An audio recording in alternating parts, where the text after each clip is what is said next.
Hello, എല്ലാവർക്കും സുഖമല്ലേ? Welcome to Mallu food stories.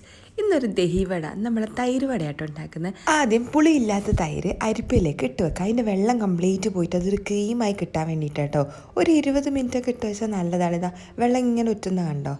അത് കഴിഞ്ഞിട്ട് നമ്മൾ ഉഴുന്ന് കുതിർത്ത് വെക്കണം കേട്ടോ, ഒരു 3 മണിക്കൂറെങ്കിലും. അത് നന്നായിട്ട് പേസ്റ്റായിട്ട് ചെറിയ ജാറിൽ കുറച്ച് വെള്ളം ഒഴിച്ചിട്ട് അരച്ചെടുക്കുക. അതിലേക്ക് ഉപ്പിട്ടിട്ട് ഒരു ബീറ്റർ കൊണ്ടോ അല്ലെങ്കിൽ സ്പൂൺ കൊണ്ടോ നന്നായിട്ട് അടിച്ചെടുക്കുക. ഇതെങ്ങനെ ചെയ്യുന്നത് എന്തിനാണെന്ന് വെച്ചാൽ നമ്മൾ ഉഴുന്നുവടൻ്റെ ഇത് ഉണ്ടാക്കുമ്പോൾ നല്ല ഫ്ലഫി ആയി കിട്ടാൻ വേണ്ടിയിട്ടാണ്. പിന്നെ ഒരു സ്പൂണോ കുഞ്ഞു സ്പൂണോ അല്ലെങ്കിൽ കൈ കൊണ്ടോ ഇങ്ങനെ മെല്ലെ മെല്ലെ ഇട്ട് കൊടുക്കുക. ആ സ്പൂൺ ഓരോ പ്രാവശ്യം ഇടുമ്പോൾ നനച്ചിട്ട് വേണം കേട്ടോ അടുത്ത മാവ് എടുക്കാൻ വേണ്ടിയിട്ട്. അങ്ങനെ ആകുമ്പോൾ വേഗം ഇളകി വരും.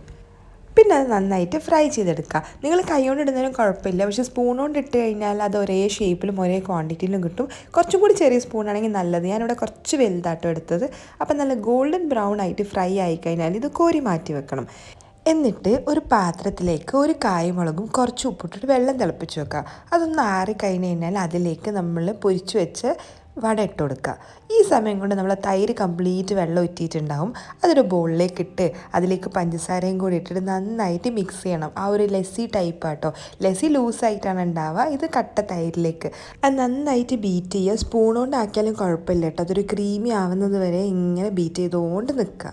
അപ്പോൾ നല്ലൊരു ക്രീമി നല്ല കട്ട ഒന്നുമില്ലാത്ത തൈരായിട്ട് നല്ല പേസ്റ്റ് പോലത്തെ ഒരു സംഭവം വരും കേട്ടോ. തൈര് എത്ര കൂടിയാലും കുഴപ്പമില്ല, കാരണം നമ്മൾ ആ ഉഴുന്നുവട അതിലേക്ക് ഇടുമ്പോഴേക്കും അത് കംപ്ലീറ്റ് വലിച്ചെടുക്കും. ഉഴുന്നുവടയല്ല വട. അപ്പോൾ അത് കഴിഞ്ഞ് ഇത് നല്ല ക്രീമി ആയിക്കാൻ ഇതിനുള്ളിലേക്കുള്ള മസാല എന്തൊക്കെയാണ് ഇടേണ്ടതെന്ന് അറിയോ? 2 കായമുളകും ഒരു ഡേറ്റ്സും കുറച്ച് ജീരകവും ഒരു നുള്ളു പഞ്ചസാര ഇട്ടിട്ട് ഒന്നൊന്ന് അരച്ചെടുക്കുക.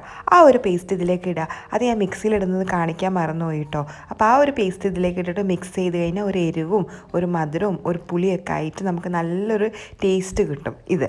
അപ്പോൾ ഇത് കഴിഞ്ഞ് കഴിഞ്ഞാൽ നമ്മൾ ക്രീം റെഡിയായി. പിന്നെ അടുത്ത പ്രൊസീജിയർ എന്താ വെച്ചാൽ നമ്മൾ വട വെള്ളത്തിലിട്ട് വെച്ചില്ലേ, അതൊരു 20 മിനിറ്റ് ഇട്ട് വെച്ചാൽ തന്നെ അതിൻ്റെ കംപ്ലീറ്റ് എണ്ണയൊക്കെ പോകും. അപ്പോൾ അതെന്ത് ചെയ്യുക, കൈ കൊണ്ട് സ്ക്വീസ് ചെയ്തിട്ട് 2 കൈ കൊണ്ട് ഇങ്ങനെ അമർത്തി കഴിഞ്ഞ് കഴിഞ്ഞാൽ അതിൻ്റെ കംപ്ലീറ്റ് വെള്ളം പോകും കേട്ടോ. എന്നിട്ട് നമ്മൾ ഈ തൈരിൻ്റെ മിക്സറിൽ ഇടുക. ശരിക്കും ചെറിയ ഉണ്ടയാണെങ്കിൽ അതേപോലെ ഇട്ട് കൊടുക്കുക. ഞാനിവിടെ ഇങ്ങനെ കട്ട് ചെയ്ത് ഇട്ടതേ ഉള്ളൂ കേട്ടോ. നിങ്ങൾക്കത് ഫുള്ളായിട്ട് തന്നെ ഇടാം. പിന്നെന്താ പരിപാടി, അത് നന്നായിട്ട് മിക്സ് ചെയ്യുക, ഫ്രിഡ്ജിൽ വെച്ച് തണുപ്പിച്ചെടുക്കുക, കഴിക്കുക. ഇതാണ് ഇപ്പോൾ നല്ല ക്രീമി ആയിട്ട് നിൽക്കുന്നത് കണ്ടോ. ഇത് ഫ്രിഡ്ജിൽ വെക്കുമ്പോഴേക്കും നമ്മൾ വട കംപ്ലീറ്റ് തൈരൊക്കെ വലിച്ചെടുക്കും കേട്ടോ.